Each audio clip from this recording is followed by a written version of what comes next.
This week on The World's Most Overwhelmed Guild Leader, our main man, Yoshinai Crow, navigates the treacherous waters of guild leadership with the grace of a sitcom dad amidst a family crisis. Picture this: a guild so fiercely attached to their leader, they make Stage 5 clingers look like mere acquaintances.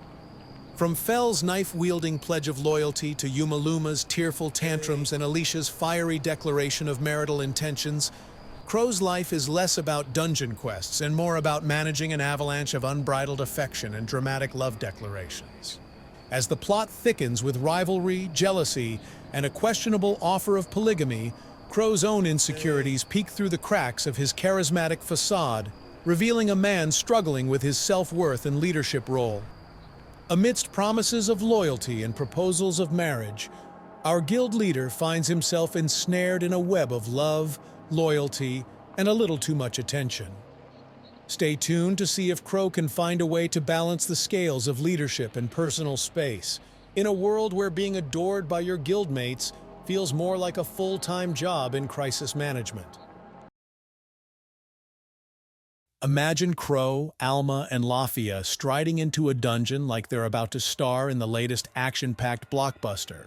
Except the only audience they've got is a welcoming committee of goblins or demons that definitely didn't get the memo about rolling out the red carpet.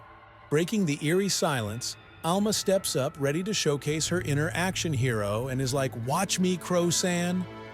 Crow, embodying the spirit of every unimpressed viewer scrolling through their phone during a movie, gives a half-hearted, "Huh? Yeah."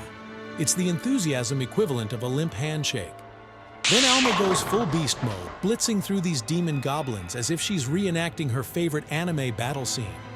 The goblins' expressions go from "we've got this" to "we've made a terrible mistake" faster than you can say "oops."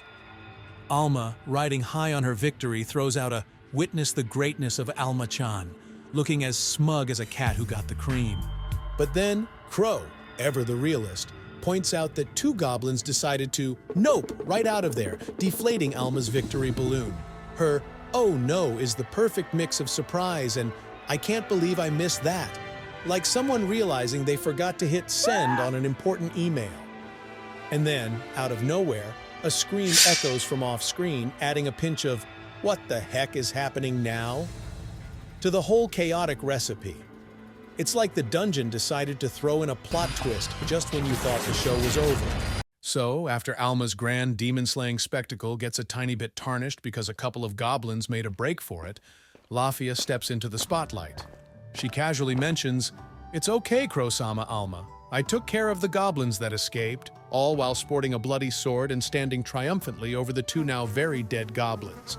Crow gives her props with a "Thanks, Lafia. You've been a big help." Lafia, confident and ready for more, hits back with a chipper, "Leave it to me." Lafia then steps forward with an unsettlingly cheerful demeanor and declares, "I'll kill garbage, trash, and other disgusting things. I'm really good at it." Her innocent smile starkly contrasts with the dark nature of her words, creating a dissonant image. Initially speechless, Crow takes a moment to process her statement. He then responds with a measured, "Yeah, I guess so. Anyway, thanks." Alma turns to Crow with a pout, her expression drawing his attention. Puzzled, Crow asks, what?" Alma, genuinely concerned if something is amiss. Alma, feeling overlooked, responds with a hint of frustration. "I worked hard too, didn't I?" This catches Crow off guard, prompting him to quickly acknowledge, That's right." However, Alma's dissatisfaction doesn't end there. She then flips her yandere switch, her tone sharpening as she challenges Crow. "And yet, why don't you praise me? You're always like that, aren't you, Crow? You've been treating me like I'm some kind of a joke, and yet you're always making fun of me." This outburst reflects her deeper feelings of being undervalued and mocked, despite her efforts and achievements. In a tense moment, Crow tries to address Alma's concerns, beginning, "Well, you see, Alma is also..." But Alma cuts him off, her demand direct and unexpected. "Stroke it." Crow, caught off guard, replies uncertainly, "I'm sorry." Alma presses on, emphasizing the importance of reassurance. "Just words alone can make me uneasy, right?" Under his breath, Crow murmurs, "Why are you so unstable?" A question that reflects his growing frustration with the situation. Unfazed, Alma insists with increasing firmness. "So pat my head, give me head pats." Again, Crow mutters quietly, I don't want to. His reluctance clear. It's at this point that Lafia sees an opportunity to join in, cheerily raising her hand and requesting, "Can I also have that?" referring to the head pats.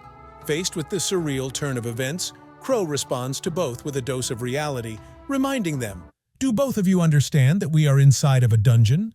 Crow, feeling overwhelmed by the situation, finally gives in, saying, "Is it all right?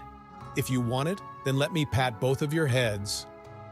Alma and Lafia's faces lit up with anticipation, eagerly look up at him, ready to receive their longed-for head pats. Just as Crow is about to fulfill their requests, the moment is abruptly shattered by a distant scream.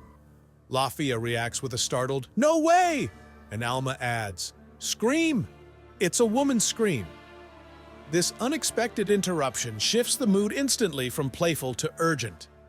Without hesitation, Crow starts to dash off towards the source of the scream, muttering under his breath, "Why now?" His abrupt departure leaves Lafia bewildered and concerned. She calls out, "Crow-san!" her voice filled with confusion and worry about where he is rushing off to and what danger might lie ahead. As Crow races towards the source of the distress, he discovers a young lady wrapped in a cloak, clearly in a state of panic.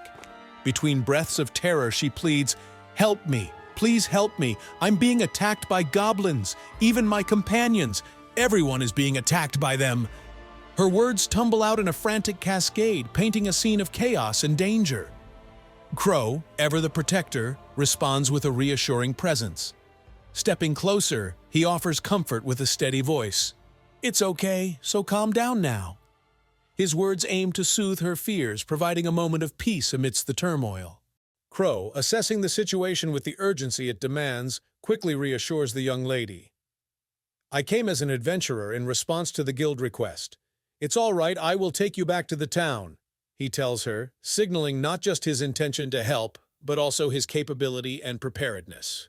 The young lady's response is immediate and filled with relief. "Is it true? Thank you very much!" she exclaims, her voice carrying a mix of hope and gratitude. Crow, confirming his commitment, nods and adds, "Yes, it's true. I also have 2 reliable companions." Visibly moved and comforted by Crow's promises, the young lady begins to tear up, her emotions spilling over as she grasps the lifeline he's extended. "Thank goodness. So I'll be saved, right?" she asks, seeking one last confirmation that her ordeal is nearing its end. Crow's presence and pledge of safety offer her a beacon of hope in her desperate situation. Crow's assurance to the young lady is abruptly cut short when Alma, in a sudden and shocking move, charges forward. With alarming speed and precision, she delivers a devastating blow, stabbing the girl in the chest. Alma, caught up in a dangerous fervor that marks her yandere tendencies, stands firmly as she addresses the cloaked girl with chilling resolve. "Don't touch Crow-kun with your dirty hands," she asserts, her voice tinged with possessive jealousy and an unsettling intensity. This declaration highlights her deep, obsessive attachment to Crow, viewing even the slightest interaction with him as a threat.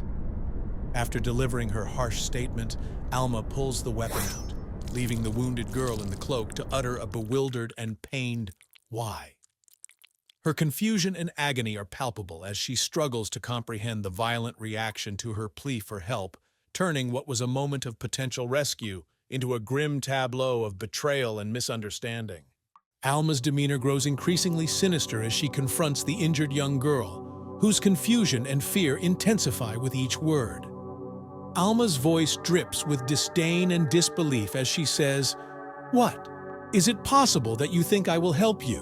Why? Isn't that extremely absurd?" Her words are cold, reflecting her warped perception that the girl's plea for help is not just unwarranted, but ludicrous. As the girl trembles, Alma's behavior escalates, revealing the depth of her obsession with Crow. "How dare you interrupt our enjoyable moments, Crow-kun and I?" Alma accuses, framing the girl's distress as an intrusion on her personal time with Crow rather than a genuine cry for aid. This statement underscores Alma's detachment from reality and her deep-seated jealousy. Crow reacts swiftly to the unfolding violence, his voice cutting through the tension as he commands, "Stop, Alma!" Startled by his intervention, Alma immediately halts her attack, the intensity in her eyes fading as if a switch had been flipped.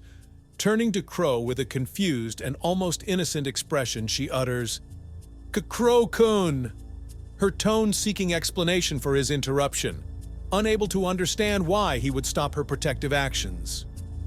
Crow, maintaining his authoritative stance, addresses Alma with a firm reminder, "I've already told you repeatedly not to kill targets randomly.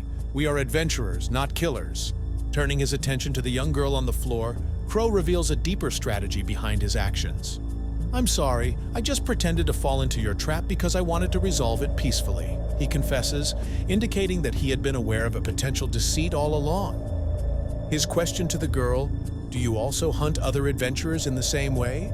Crow's actions take a calculated turn as he deftly pulls out a piece of paper, unfolding it to reveal a picture that unmistakably depicts the young girl lying wounded on the ground. With a steady voice, he identifies her. Member of the antisocial guild Wild Hunter, Goblin Tamer San. His tone carries a mix of accusation and revelation, making it clear that he had known her identity and affiliations from the start. This revelation shocks Wild Hunter, the young girl, who now feels doubly betrayed, first by the violent confrontation and now by the realization that Crow had been aware of her true identity all along. Her anger and frustration boil over as she retorts, "You already deceived me, right? You masked bastard!"